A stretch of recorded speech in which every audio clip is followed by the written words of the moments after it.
Hello, and welcome to Weed and Grub.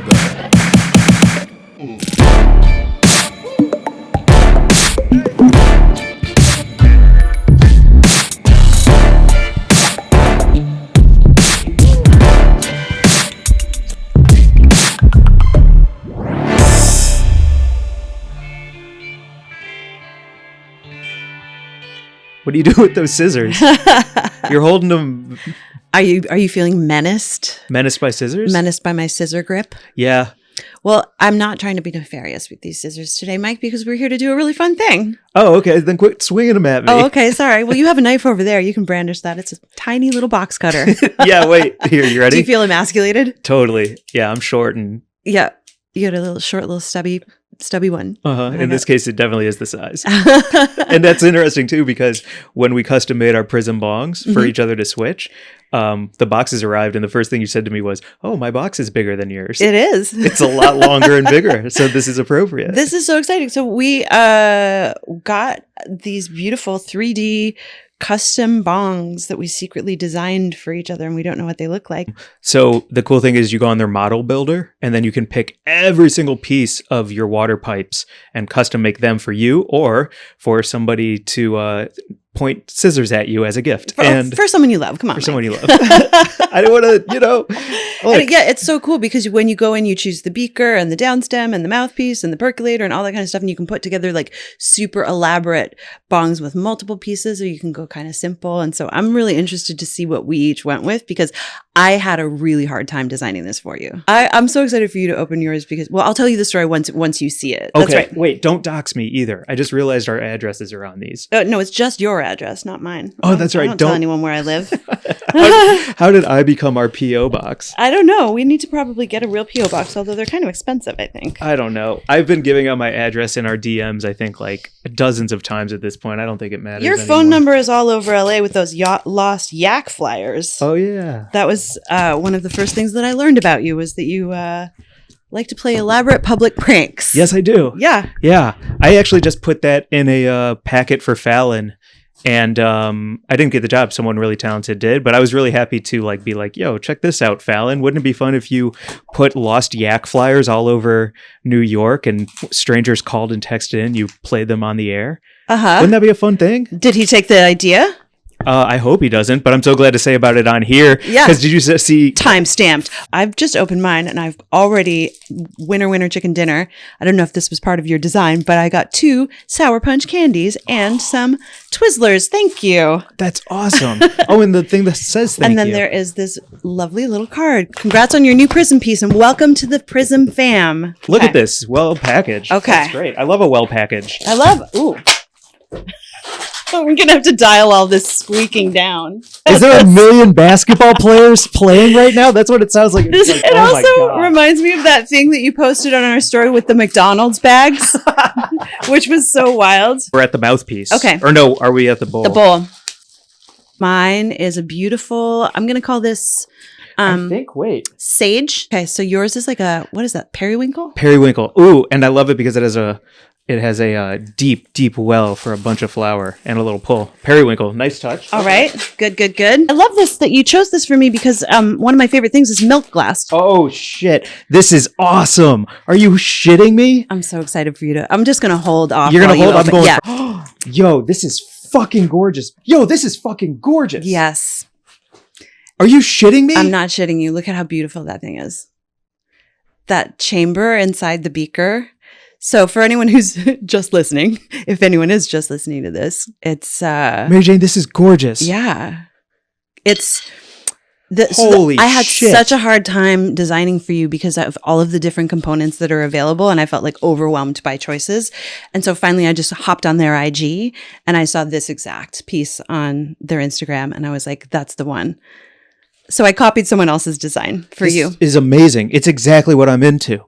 Down to like the center piece that connects the top to the bottom being like that golden bronze. Yeah. That shimmering golden bronze. And I love purple. Purple is my number one color. I love the simplicity of all of the, the design too. It's just so classic and clean. Look at this base. Yeah. It looks like a mushroom top. I'm going to open mine now. Please. I'm just going to like look at this in awe.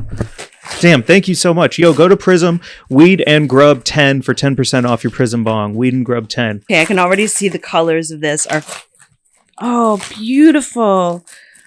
Oh my God, Mike, this is so fucking thoughtful. Oh my gosh, I love it. Okay, the beaker, classic, like simple beaker with mushrooms and weed leaves and clouds. And then this connector, I think that's tie-dye is the color. Like that's the choice that you make on Prism. It's like a beautiful purple and pink. And then a mushroom mouthpiece. Clear purple. Clear purple. Perfect. Yeah. Thank you so much. I love it. It's beautiful. Look, we have new pieces for our studio. These are gorgeous. At Petty Cash Studios. Damn. Thanks, Mary Jane. I feel like you nailed it for me. Thank you. I feel like you nailed it for me. These are fucking great. These are going to occupy a place of prominence. This is going right on my desk.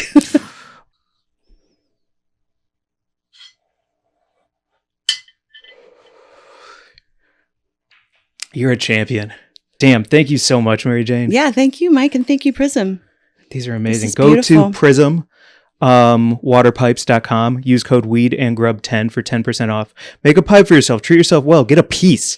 I'm all about pieces. Yeah. You know what I mean? Like whether it's a sneaker or a piece of clothing or a piece of like smoking equipment, like get yourself a piece. Treat yourself. And the cool thing about this is you could order, you know, whatever piece you want. And then you could order like multiple colors of the down stems or bowls or mouth, like whatever it is, mix and match.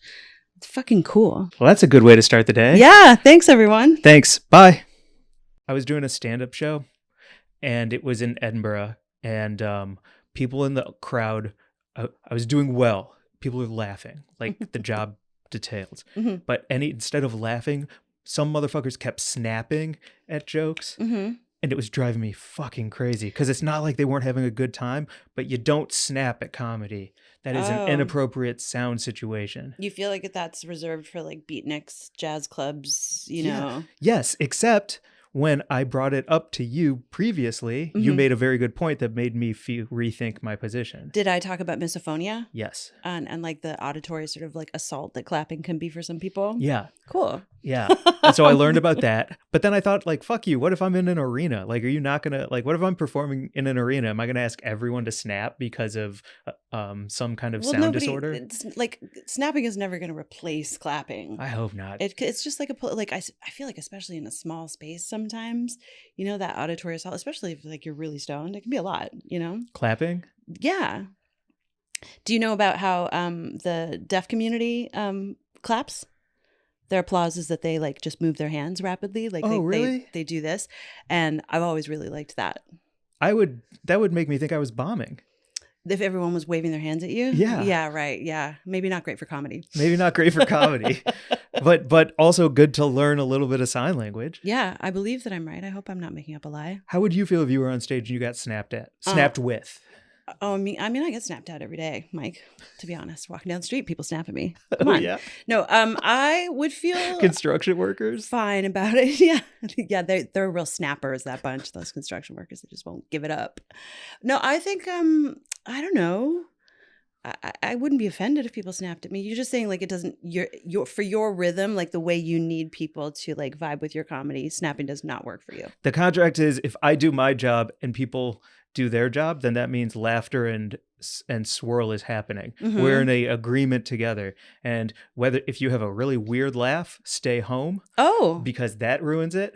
And if you snap, stay home. Oh, wow. You're so like, stay what I home. need is someone Don't go to scream. See Mike's comedy. Yeah. If you got to submit an audition tape to come to see my fucking Holy shows, shit, you have good to luck show with me that. your different varieties of laughter and your claps. That's so crazy because I feel exactly the opposite. I love a weird laugh. Like I have friends with super recognizable laughs and I love it when they're in the audience. When I was acting full time, it was so funny that you say this because just last night I was watching a theater piece on Vimeo. A friend of mine was doing a show in New York. That was the only way I could see it. And my friend Meg was in the audience and I didn't even know that she'd been at the show, but I just heard her laugh and I was like, yep, that's awesome. I love a recognizable laugh. Fascinating. Yeah, you're against it, huh? I am. Wow. Meg, don't come to my shows. Jesus, Mike. And I thought getting high was supposed to make you nicer. Yeah, that's don't so fucking snap and don't laugh. Oh man, I'm a Well- monster. Welcome to Weed and Grub, everyone. This is what's up, Mary Jane? How's it going, Mike? Great. This is a podcast about comedy, Cannabis, culture, cooking, calling shit out, and clapping, and clapping. and not snapping. No, not at Wow. all. Well, and chaos a little bit, because our guest today has seen a big chaotic swirl in the past little bit. Our guest is an agent of chaos currently on ABC, and I want to hear all about it. What's up, Rachel Wolfson? I'm good. I don't know if I can. Well, I don't know You if I have can talk to. about it. Let's yet. go. I can't. I don't know what I can say or not, but I know how I would feel about that situation if Okay. it happened to me. Yes, let's And, hear it. and maybe it had. I would snap. Yo, Fuck yeah. like You know how long I've been sitting here waiting to say that? I was gonna snap. I was about to snap. But I learned a lot by listening. Mhm. And at first, I was like, you know what? I feel exactly how Glazer feels. I actually have performed to a deaf crowd, which, yeah. Did you is- have like an ASL person? No, there was not one there. Great audience though. Great show, but Yeah. I didn't realize that they were deaf Uh-huh. until like midway through my set, and that was just a great interaction.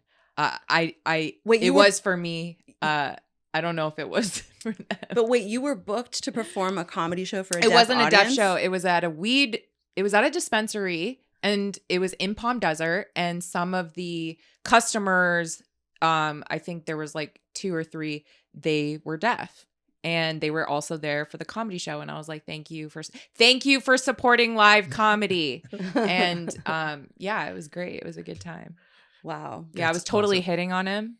I don't know if he heard me, but You got it. yeah, I mean, I got him to laugh. I don't know if he heard a word I said, but yeah, laughter transcends. You don't even. Oh, you that's know. beautiful. Yeah. Laughter does transcend. So, but I thought it was interesting because, you know, I never thought about the way that you said clapping might affect someone negatively. And then I thought, oh, I react that way to fireworks and balloons popping. Yeah.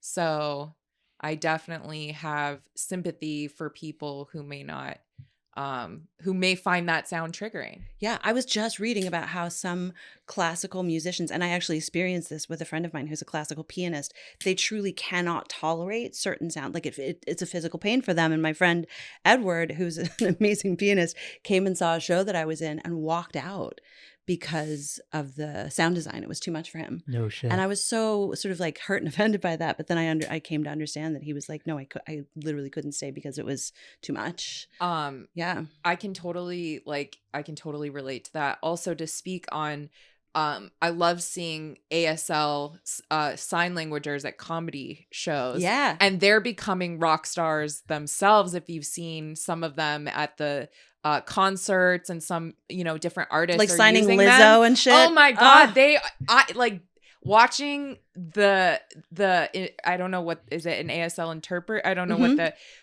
gets me hyped. I was like, oh, I love that. You know, that's so It's cool. the I love that greatest. you can it's becoming more inclusive for people to enjoy things that they wouldn't normally be able to enjoy because of the lack of support. So And also like just appealing to the people who like, I was just reading that a lot of millennials and Gen Z are using the closed caption you know, to watch everything. And I've always watched stuff with captions because I grew up, my dad was really hard of hearing. Yeah. Not totally deaf, but it was just like a thing that I we always will had in our house. I was only like, read because Yeah. I'm a writer. So for me, it is important to hear it, but like I love seeing how it's written Yep. on the captions. Like, so yeah, I think that's interesting too. because you get to like read the screenplay. I just watched the new White Lotus the other night and I had the captions on. I and watch was like, I watch so many shows on captions. Yeah. As a writer, I'm like, because I like reading, seeing the dialogue. yeah, It's so interesting. fucking awesome. That's because you're right. I mean, 'Cause it we're makes sense. writers. We're horny for writing. yeah.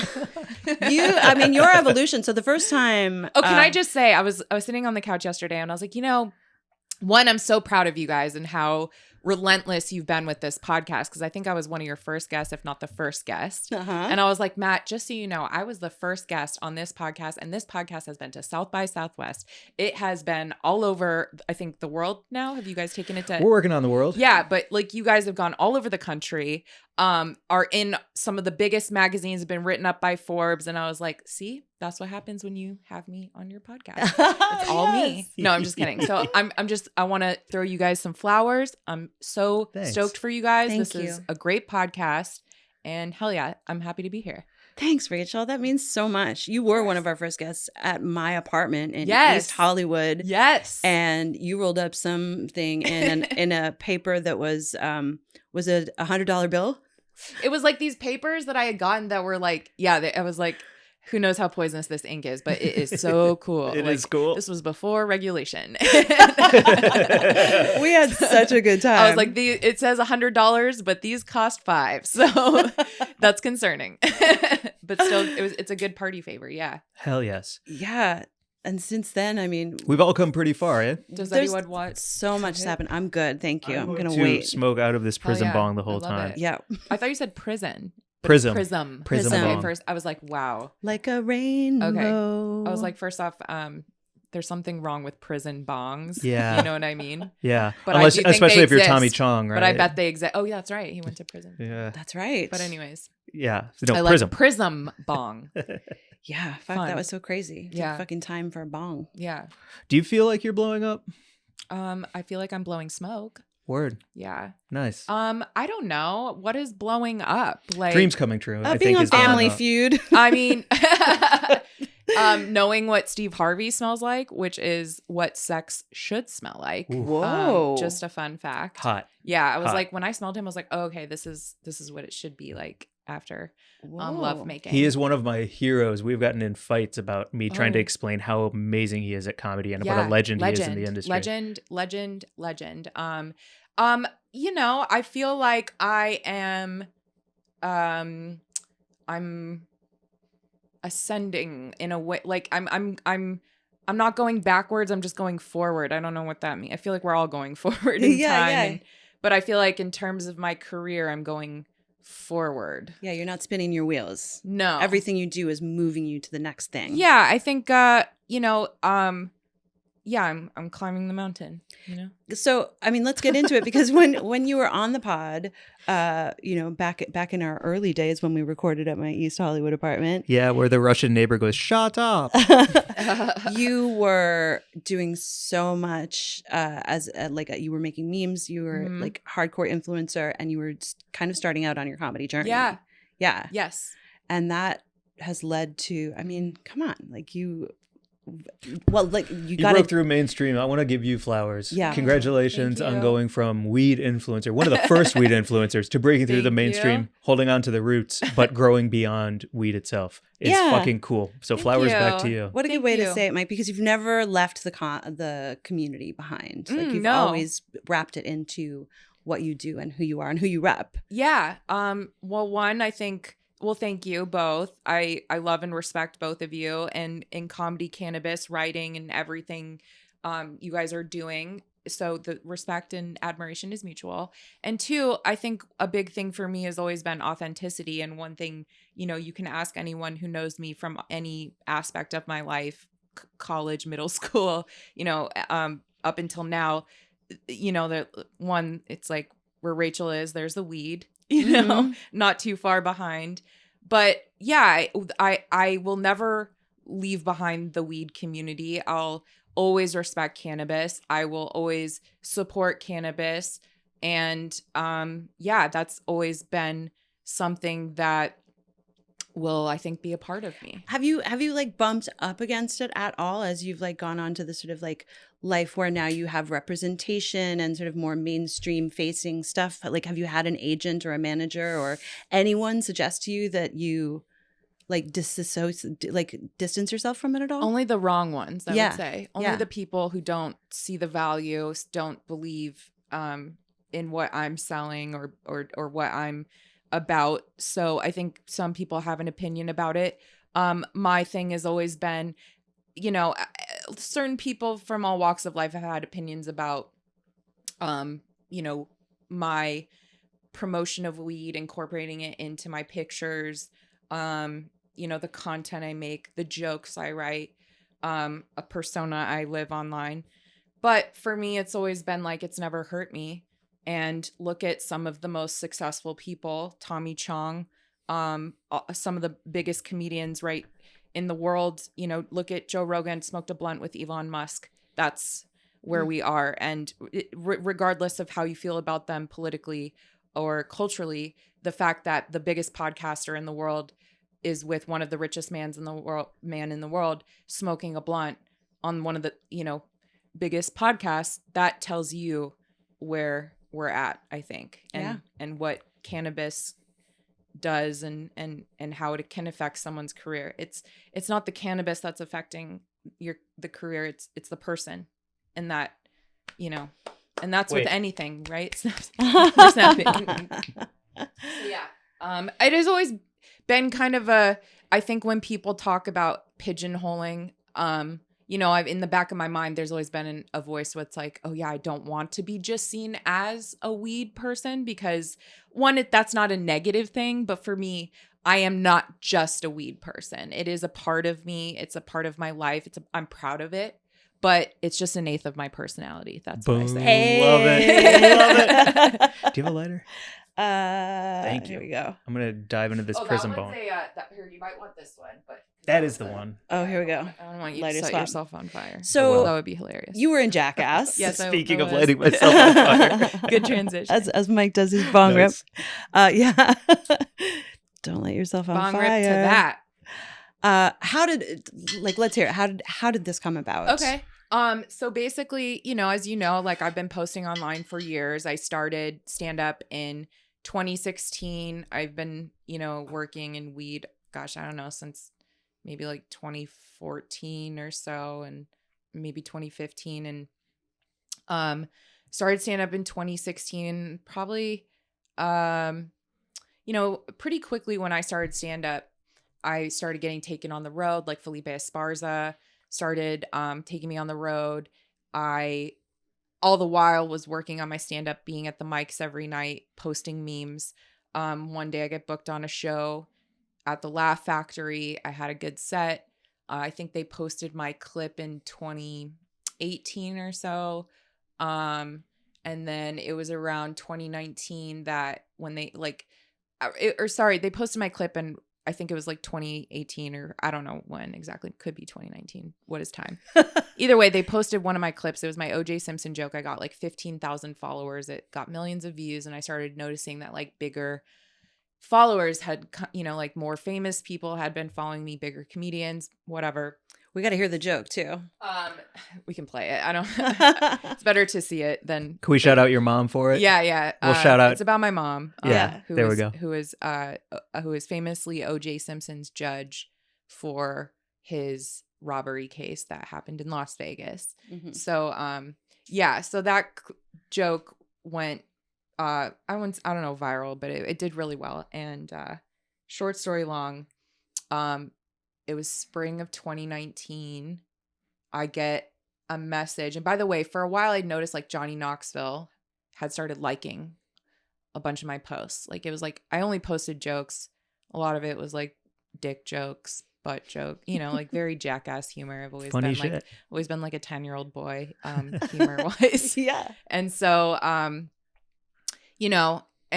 so I was, it was spring. I was going through a breakup. I was like, early 30s, just like one of those days where I wake up and like I'm face down in my bed and I'm just like questioning my trajectory, like, thinking I'm such a loser and just like, what am I doing? One of those days. And I opened my Instagram and I had a DM from Johnny Knoxville and I was like, what?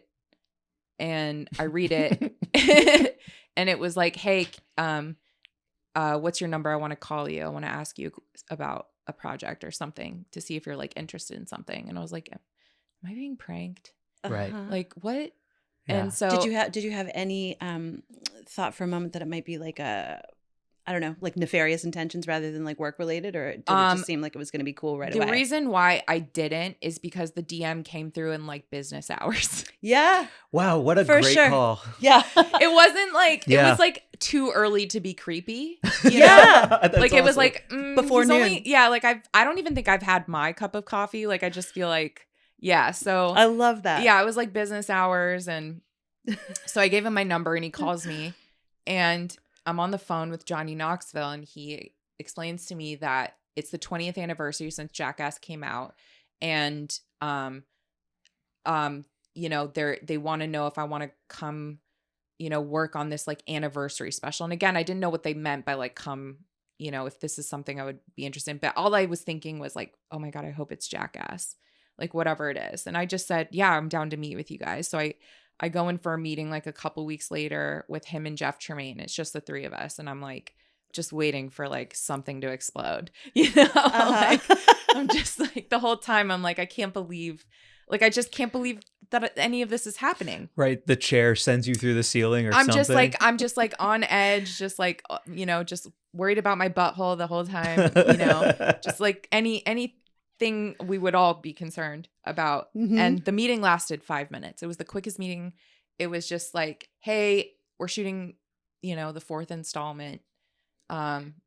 Would you want to come play with us? Holy moly. That's what they said to me. Mm-hmm. And I was like, yeah. But I didn't ask any questions. I wasn't like, I was just like, hey, if you guys have any like writing sessions before then, I'd love to be a part of that. Cause I was thinking they would maybe want me as a writer. I don't know. Sure. Yeah. Cause you know, Jackass is all guys Yeah. pretty much.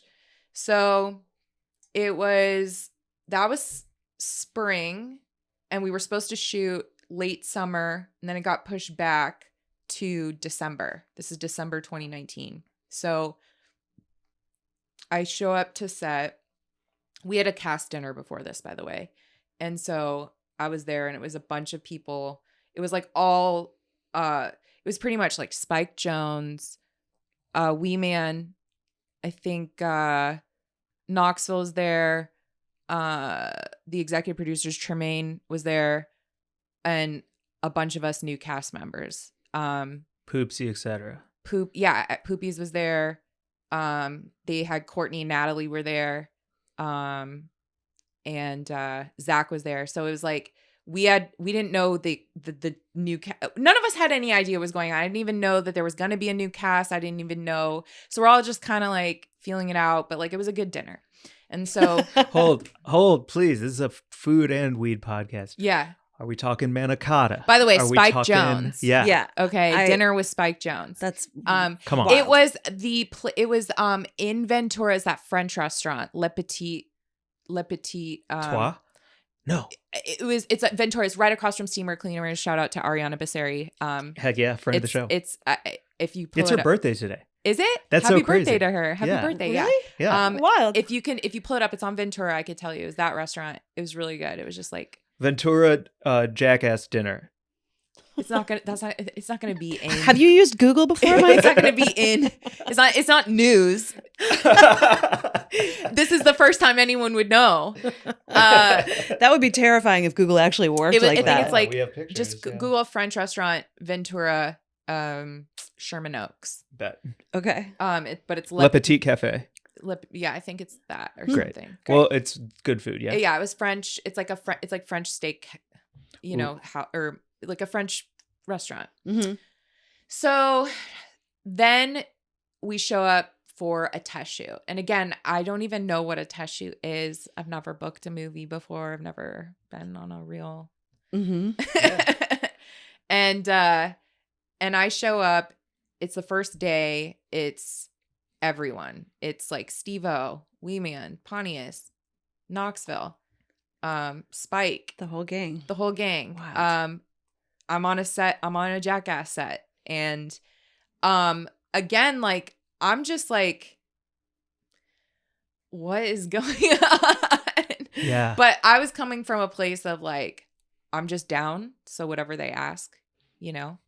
And basically I think I I had a really good couple of moments, and they noticed that there was good chemistry between the new cast and the OGs. So That's awesome. Did you drive there in your car practicing saying "Welcome to Jackass" in your head to like No, really get the line right? because you know, I did that's Knoxville's line, you know. Yeah. But I did get my own, hi, I'm Rachel Wolfson and this is Scorpion Botox. So I got to do an intro, which was really cool. That's How so did cool. they come up with the concept of that first off, and then how did they sort of present it to you? Were you part of like generating the idea, or did they just come to you and say, this is what are you down? No, it was just like, hey, show up to this date. There was no conversation about what I would be doing. I had gotten feedback from someone who worked on set that was like, be down, like volunteer. And I was like, oh yeah, that's what I'm here for. I thought, you know, like I'm here to participate. I was nervous, but like, I was just like, I trusted them comedically. I was like, these are comedic geniuses.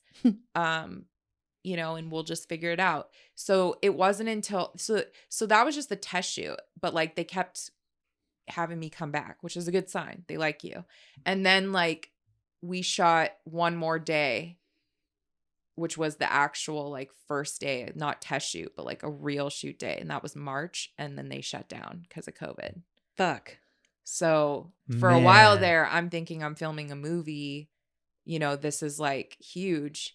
And then COVID hit, and then production shut down for like 9 months, and then stand-up got taken away. And then I ended up moving back in with my parents. So To Vegas. mhm. Oh, maybe we should cut that. It's okay to say Vegas. Well, we already talked about the OJ thing. But Never mind. But the thing is like, it was like the highest of high. Like Yeah. I in my mind, I'm like, oh my God, I just booked a movie. Like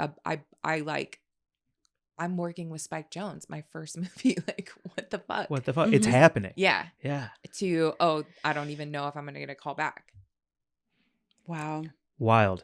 Wild, wild, wild. So you're in Vegas. You've moved back in with your folks who I think you like, right? It seems like you guys all really dig each other when you post pictures of like your life with your fam We're in and a your good place. sis. Yeah. We're definitely, sorry, smoking blunts. Talking about parents. I get caught up too. Yeah. I just had therapy yesterday. I did some coughing. I had therapy today. Hey. Nice. Trauma cough. Are you healed? They said I'm perfect, and I'm getting a certificate in the mail that says you're complete. I wish therapy was like a tune-up at the fucking Mm-hmm. auto shop where they just they fix the thing and you walk out of there until the next time it breaks down. You know, That'd be nice. 100%. Yeah. Like when you're in the green Yeah. room and you're about to go on, and the therapist just comes in for 5 minutes. 5 seconds, just tunes down the anxiety. You know, gives you a quick tune-up. But my parents and I are in a really good place. We're in the best place they've been. I attribute that to age and CBD, and For your folks as for well. my mom specifically. Mhm. You know, she has found CBD and gummies to be a part of her nightly regimen to help her sleep because she has trouble sleeping, and it's changed her life. My parents have like softened with age, as they were very strict growing up, and very hard on me about the cannabis usage, as they called it, self-medicating. Mhm. So for a while there, I was like their drug addict daughter in a sense. And that has completely shifted, obviously, with Amazing. time. Yeah. Great, because that's a bummer. That's Yeah. a fucking bummer. Yeah, it's rough. Yeah. So, and we're just, that was like a saving grace to have, like, you know, a family that was able to take me and my boyfriend. We moved back in and started our relationship in my parents' house. By the way, your stand-up right now is great. We'll get to it. But Yeah. like... That's such a good foundational building block. Like if you can tolerate your partner in the presence of your parents, it's like that's very meaningful. Yeah.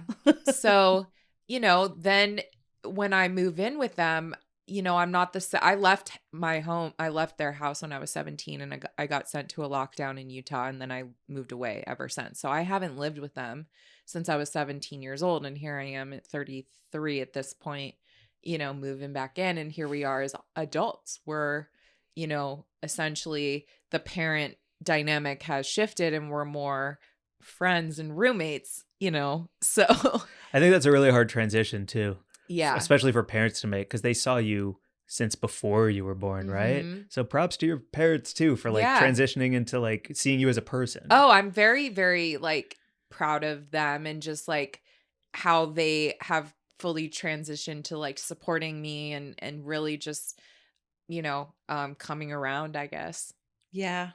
Did they go to the Jackass premiere with you? I brought them. Yes, I did. And so they sick. walked the red carpet with me. My dad full on embarrassed me as it went full dad mode, was just like cutting off the press with selfies. And like, I'm like, Dad, there's professional photographers right there, but just had to get that With his dad flip, does he have a just like full on, thumb slightly in the bottom corner? We could of have a each beautiful picture? Getty image right here, which would get us all verified on Twitter for at least the next year. Yes.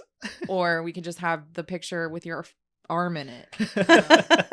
This actually is a perfect transition into our news story that I picked for this week. Oh, perfect. Yeah, Okay. since we're talking about parents and adults and kids right now. Well, let me set it up and shout out our sponsor, Sweet Life by Quinn. Sweet Life is an alt cannabis brand that explores cannabinoids found in hemp like Delta 9, Delta 8, and HHC to create unique formulas and experiences. Sweet Life offers so much of what you love about cannabis, and all their products are Farm Bill compliant, meaning you can buy legally in all 50 states. So go to myquin, myqwin.com, and use code WEED and GRUB for 30% off. Thanks, Quinn. Yeah, I'm eating the peanut butter marshmallow cookies right now because they help me sleep. And also Mary Jane can't eat them, which means they're all for me. All the peanut butter products are for you, but then I get to eat the melon and raspberry and banana and toffee and pistachio and dragon fruit and coconut and all the other flavors that they Wow. have. So I win. God damn. This ad is a contest. Yeah. All of a This is sudden. everything with us. I know.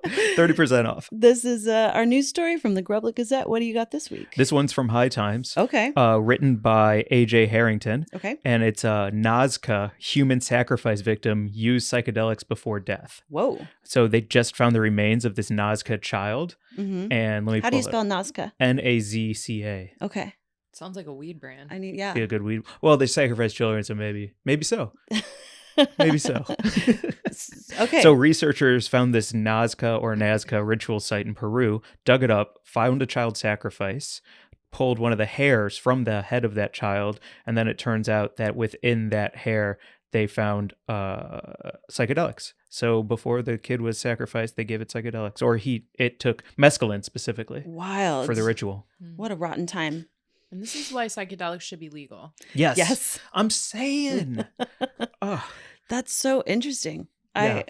I like the idea that, like, I think in I mean, I don't know anything about this particular culture, but like I think in some places it was like an honor to be the sacrificial victim. Mhm. So hopefully this kid went Wow. willingly. Real ego death. Yeah. Super exactly. death. Yeah. They were around from 100 BC to 800 AD. Wow. And the burial site sounds really cool. There's a lot of people that they found in it. Mm-hmm. And yeah, I just think it's interesting that like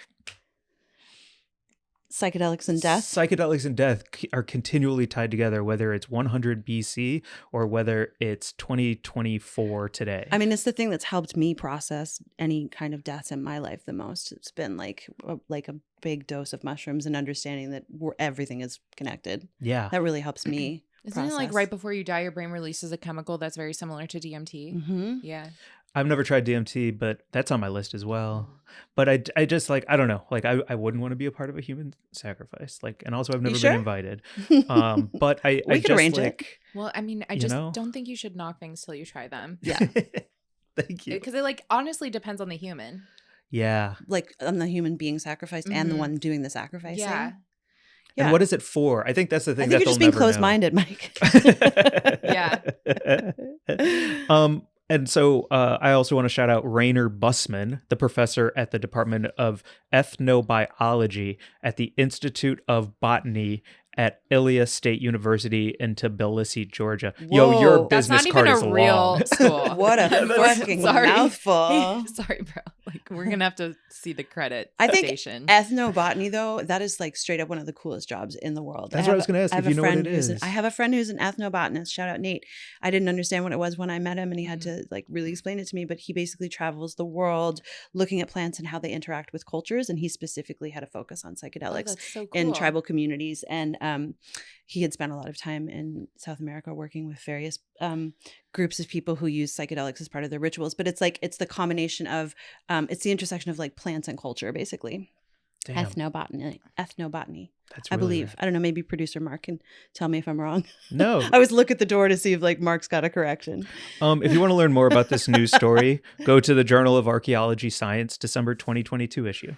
That's so interesting. What a cool thing to get in the mail. You get the new December 22 issue of Journal of Archaeological Science, and Yeah. there's a child sacrifice psychedelic study in it. And and you were relating this to our talk about parents because of the because the child is involved. Yeah, children in trauma, and Yeah. things like that. It felt like a perfect segue into a news story.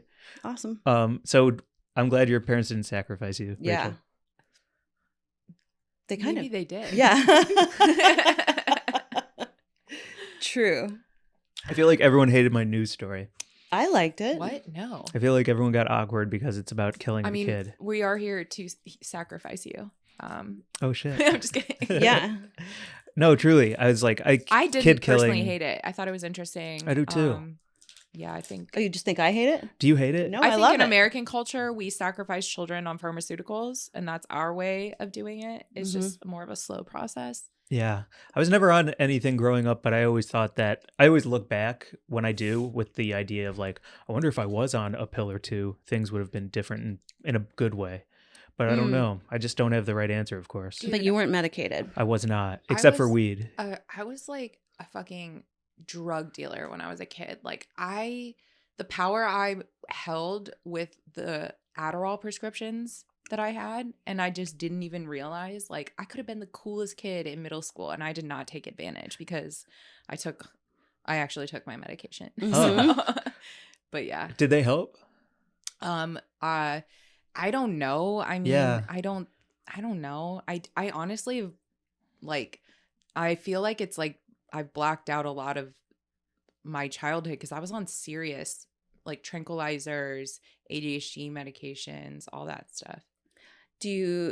Was weed like relief from some Yeah. of those? Well, I was on pharmaceuticals till like early 20s, and then I started smoking weed when I was 19, and then I came off for pharmaceuticals in my mid 20 or early 20s. Yeah. Mm-hmm. So it's obviously helped. That's Yeah. great. Mm-hmm. Can I tell a personal story Please. since we're on that topic? Please. Okay. We talked about it a little on here, but I'm on some shit and I stopped taking it in Edinburgh because I just forgot. And by doing cold turkey on pharmaceuticals, I lost my fucking mind. Oh yeah, that's not recommended. It When I ain't came off, recommended. I came off with the I tapered down with like the medical guide because I'm like, if I'm gonna come off of it, then I want to do it the right way because some of the medications I was on a specific medication called Lamictal, and if you come off of it right away, you can break out in a deadly body rash. Whoa. Mhm. And so I was like, you have to, like, if you're gonna come off of it, which here's my thing on weed. There are people in weed who are like, plants over pills, no matter what, like if you like pharmaceuticals, bad. I don't agree with that. I'm like, find what works for you. Weed has been a blessing in my life, but for some people it's a nightmare, and I would never want to like I would never like medically advise someone to come off something or like not take something that works for them, because that's how I feel. And sometimes it's a combination of all of those things. Like sometimes, Yeah. the boost Mhm. of the plant medicine, can interact with whatever your prescriptions are in a really great way for some people. Yeah. And it was like, for a while I was using weed as well as taking pharmaceuticals, but I just got to a place in my life where I was like, I kind of want to like deal with like what's under what I'm suppressing, if it's something that I can like address with therapy versus pharmaceuticals. Yeah. Because I wanted to at least give myself the chance to like approach it that way. I've never had any prescriptions. I got a PTSD diagnosis a long time ago now, like 15 years ago, I think at this point. But I've never been prescribed anything that I actually wanted to take. So I've never, really been on any kind of regimen. But just actually today, right before this, I was talking to my therapist. I recently got a ketamine protocol, and she was like, "I'm so excited for you to try that and see how that I'm actually interested works." in how you feel about? Yeah, it's a that? 4-week. I'll report back definitely for sure on here because because I have like a pretty significant level of anxiety, and Look at your arm. and yo. I know I'm like grabbing myself talking about it. So I'm just really interested to see how that works because weed works great, but also sometimes I can isolate myself when I get like it'll actually increase my desire to be by myself, and that's not always what I need to like break out of anxiety. Yeah. Yeah. I support that. Yeah. Are you going to journal or anything for those 4 weeks? Oh, I'm gonna like do like naked finger painting. I was gonna say art. Yeah. Yeah. You're not going to do math? Sorry for my pitch. Do math. No, I'm probably gonna. I don't know what I'll do. I mean, I've never been very productive when I've tried to write when I've been like super high on various substances, and it's never really worked for me. But I'll definitely journal afterwards. I think that's a part of the protocol. Right on. So you have to like sit down and like sort of process by actually taking notes. Yeah. Wait, do you write high? I do everything. Everything's high, right? Yeah. That's awesome. I first drafts and middle drafts I can be high, but I can't be high for every single draft of anything.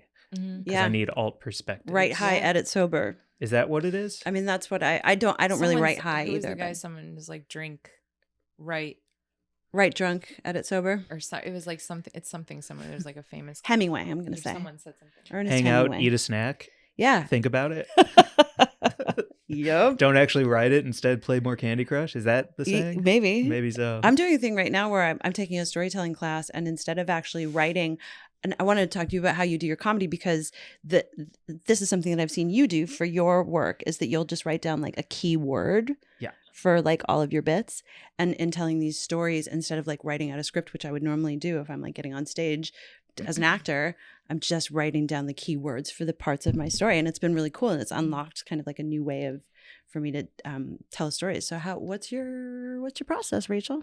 In terms of writing, like writing high, and then like how do you what's your notebook look like? So my style, I really love setup punchline. I'm obsessed with words. I'm a dad joke queen. Like I'm puns. I'm like, I think in jokes. Like I'm the girl at the grocery store where, the checkout person says something and I'm like, here's where I'm going to interject like my, joke or something. So it's like, I'm never not on, if that makes sense. Like that's how my brain works. So like jokes just will come to me. But every day, like I really like Twitter. Twitter's been an asset to me. So Twitter's short form writing. And to me, the whole point of a joke is to get to the punchline the quickest way you can with the shortest amount of words. Right. So I'm obsessed with one-liners, memes.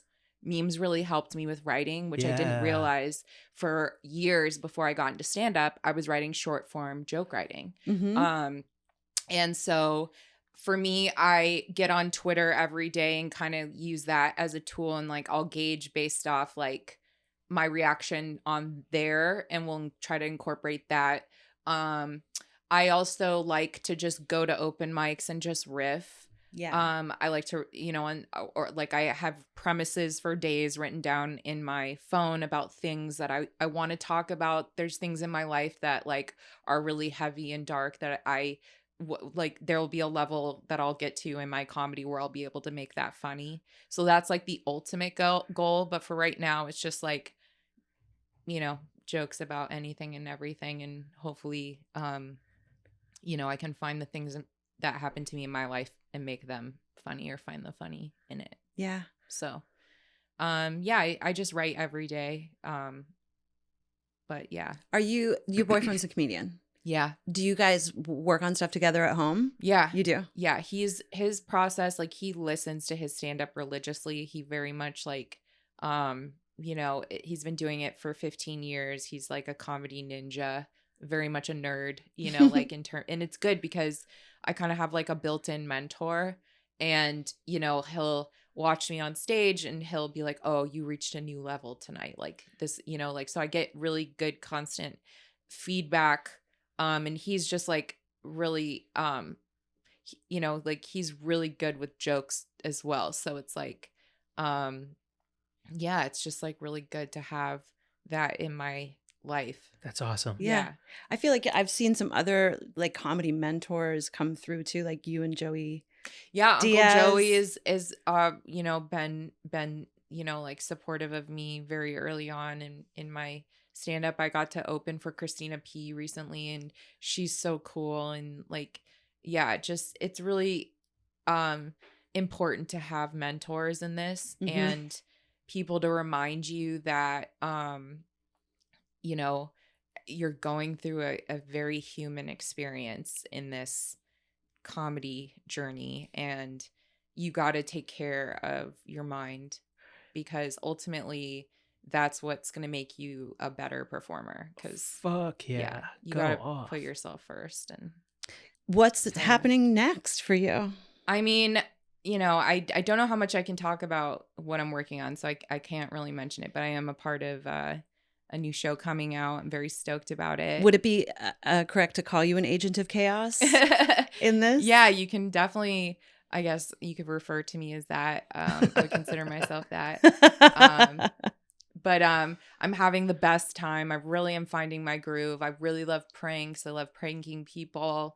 I love physical comedy. I kind of like never, I mean, it makes sense, but I didn't realize how much of it I had in me, and how much, but it makes sense. I love stunts. It's kind of interesting the way I enjoy hurting myself for people's entertainment, but it does make sense. And it really, in a sick way, I found that it helps my depression. And I understand, I hate to say it, but I understand why people cut and why people physically hurt themselves, because it is a release from the heaviness. And when the days I'm on set and I'm working and I'm doing my thing, I really feel like I'm in my place. I'm in my element. Like, here's why I'm meant to be on this earth. And like, honestly, that really is like the ultimate relief of the anxiety and depression, because you don't question why you're here or where you're going. And that's what anxiety and depression is like fear of the past and fear of the present. Damn. Do you really feel like you're on your path right now? Yeah. I at least know that there are things that I enjoy in this world, and I can make money off that. That's it. That's the fucking dream. That's everything. I mean, God, just do like what you're what, good at having for money. a purpose, you know, at least, because we live in a capitalist society, and until that point where we don't place money on value and things, like, which is, you know, the way we live in, you know, but. And I like things. Can I just say, I like things. You like stuff? Stuff is pretty fun to have. I was like, you know, I was just, that day when I was laying in bed before Knoxville reached out to me, you know, it's just like, that feeling of like, what am I doing here? You know? And I know that could happen again. Obviously, it can happen many times over, but I think there'll always be a part of me that's like, well, I know I'm here to entertain and be funny, and like, at least that. I know that I can do that. And I think that I was just watching everyone around me kind of figure out their purpose. And that's really hard when you're in your 30s and like there's so much pressure to like get to that point. Like my parents, the pressure, you know, since even high school to just be like, figure it out. And it was like, I was not figuring it out, you know, but I think I'm figuring it out. You are figuring it out. Yeah. It sounds like you also took your own advice. Your whole life, you've kind of just like listened to yourself and done that. Well, that's the rebellious side of me. I think like even as a kid, I just didn't like to be told what to do. I still don't. And I think there's like a trust in that for everyone. You know, there's some things where people will tell you what to do, and I will listen to that because I trust what they have to say. And I'm not saying I don't trust my parents. Obviously, they have my best interests, but I think it's how you tell people how to do things. Yeah. Like when you got your face painted to do the scorpion, what did that look like for them? It was like, hey, we're gonna just get you in makeup, and then it was like, oh, and I'm wearing stripes. Oh, okay. So that was two different. There was one with the that was the shocker. Sorry, the taser. The taser. Yeah. What was the question?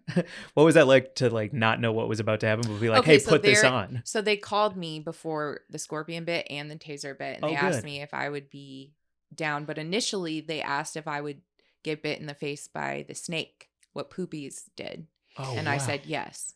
Oh, and they were like, came back to me and they were concerned that it could cause some permanent damage, which was kind of like any kind of permanent damage to my face. I was always kind of, I don't know if I would do that. Mhm. I'm down to get hurt for sure. Scars wherever, anywhere else. But they were like, how about a taser? And I was like, okay. That's awesome. Fuck yeah. Wild. Damn. Do you want to do cream corner and buzz of the week? Yeah, and I have one more question for you though, because Yeah. I really want to talk about your DMs because you're so funny about the DMs that you get from absolute lunatics who slide on in there and say crazy shit to you. I mean, what girl has not received like an unwanted DM? I'm not saying these aren't unwanted. I mean, listen, I've like this is a part of accepting the world we live in where people can just send you anything and everything. So I was just really inspired by the humbleness and humility that comes from my direct messages. So it's fantastic. I keep it anonymous out of respect for the person, and because I don't want it to be like, oh, attack this person. It's really, the joke's on me. And I do love the DMs. I get some really good ones, wholesome ones, mostly dirty. Most want to see my butthole. What's your ratio of feet to butthole? So many feet. Like literally, there's like an account that's like just feet pics, and they were like, okay, not to be weird, like how much are you willing to sell for your feet? Are your For feet on pictures of there? your feet? I'm on Wikipedia. Hell yes. And honestly, like, Congrats.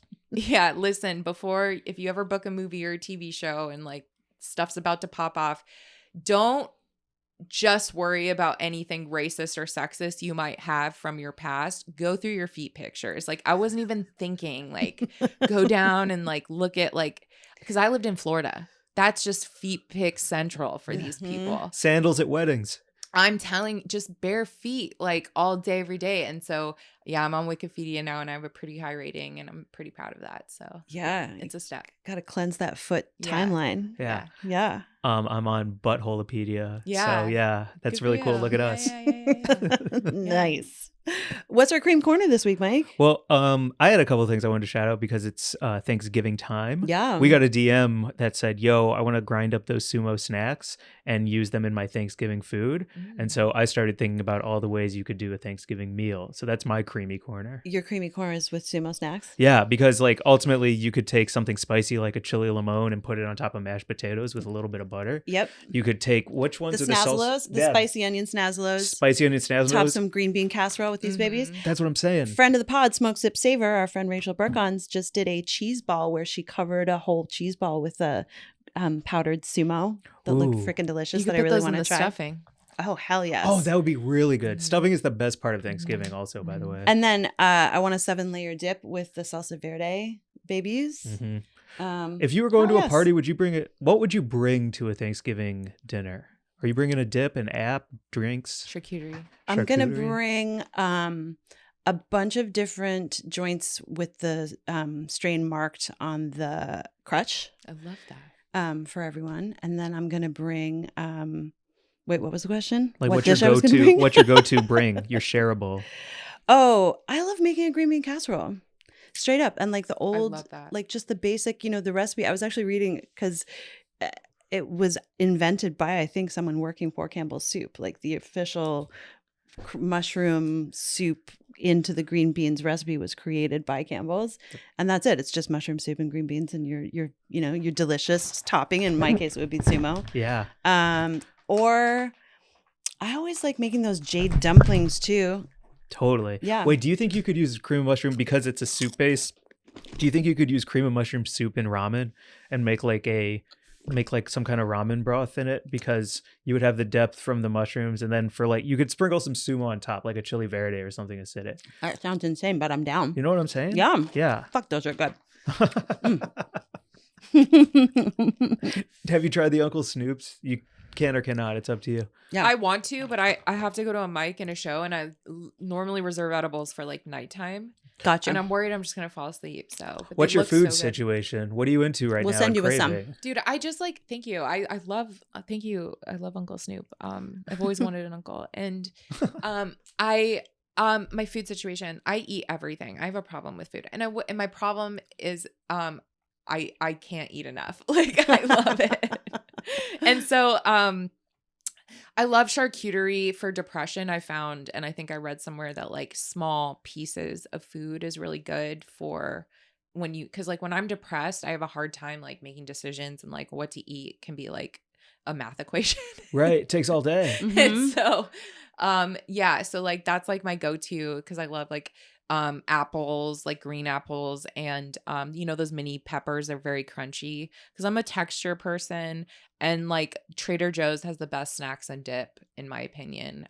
So Except for their quinoa tortillas, you don't love which them? we have discovered taste terrible. like yeah. And rotten. I'm a sharp cheddar person, in case anyone on your podcast was wondering. Look up her P.O. box under some blocks. Just like Vermont cheddar, like straight up in my veins. Some Dubliner. Yeah, and then, you know, just like a Italian. I love Italian. Have you had the salmon dip at Trader Joe's?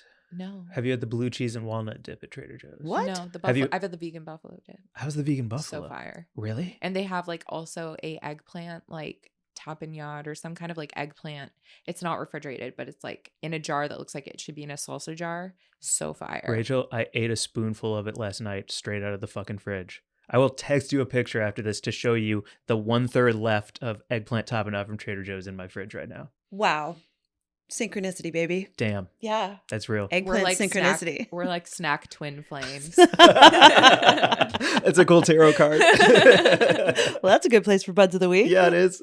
Bud's right here. Yeah. Buds of the Week is every week we just shout out a person or a place or a thing, something that our listeners should check out because you think it's really cool. So do you want to go first or second this week? Are you ready to go? Yeah, I am ready to go. Okay. And then if you don't have one in your head yet, Okay, I'm thinking. it's coming your way.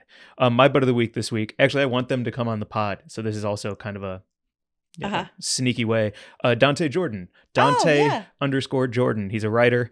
He's a really, really cool world traveler at this point who does a lot of like great blogs about traveling. And the reason is because on his Instagram story, he just started talking about how he's playing basketball again, and he got me really excited to like get back into playing sports because he was talking about how he was going down and there was a defender behind him, one in front of him, and he juked them both and hit the fucking layup, and he was like, "I'm back, baby," and I was like, "Damn, I want to be back." So shout out to Dante for being some good inspo to stay healthy and get strong. What an awesome Bud of the Week. Yeah. My Bud of the Week is our friend Abdullah Saeed at I'm Your Kid on Instagram, because Abdullah just wrote a pilot that got picked up. It's called Deli Boys, and it's with Asif Ali, Alfie Fuller, a bunch of other folks are like signing on, and Jenny Connor is producing. And no, hang on a second. The pilot was written by Abdullah, will be directed and executive produced by Nisha Ganatra. Yeah, it's just like a really freaking amazing project, and I'm so stoked that it got picked up, and I can't wait to see it. It sounds fantastic. So congratulations to Abdullah, who's also judging the Emerald Cup coming up. He's got all sorts of cool shit going on his Instagram. Give him a follow. I'm Your Kid. Okay, I want to shout out this girl from Crystal by Design. She's the founder and designer of Shop Canna Kits. If you don't follow them, you should. They're amazing. She takes like basically Altoidkins and themes them different themes and puts little basically everything you need in a kit. This is a Lego themed one. You know, so cute. A little stash. She's been doing it for years. I've been a fan of hers on Twitter. And I forget what theme one I got, maybe like a Mean Girls one. But yeah, go to her Etsy website, and it's the holidays coming up. So heck yes. Yeah, I just want to show her some love. It's really cool. What a great gift idea. I know, like I was like, let's see. Say your password too so everyone knows it. Yeah, the Etsy. Yeah. What's your Etsy login? That would be an interesting thing to hack someone's Etsy. Right? Yeah. Yeah. You can, as long as you log in and buy a kit. Well, they buy like a million kits under my account. Yeah. But yeah, so look her stuff up. What She's is it really again? dope. What's Cute. the IG? It's Shop Canna Kits. It's just like a cute little gift to get your friends for the holidays. Here. Continue. She has all these cute little themes. Like I got the burn box one. You can put your own design. You should get a Weed and Grub one. And yeah, there's a cute little cow one. But yeah, it's they're around $25, but it's like literally everything you need. Canna kits. Canna kits. Mhm. Cute. That's a really good butt of the week. That's awesome. Love that.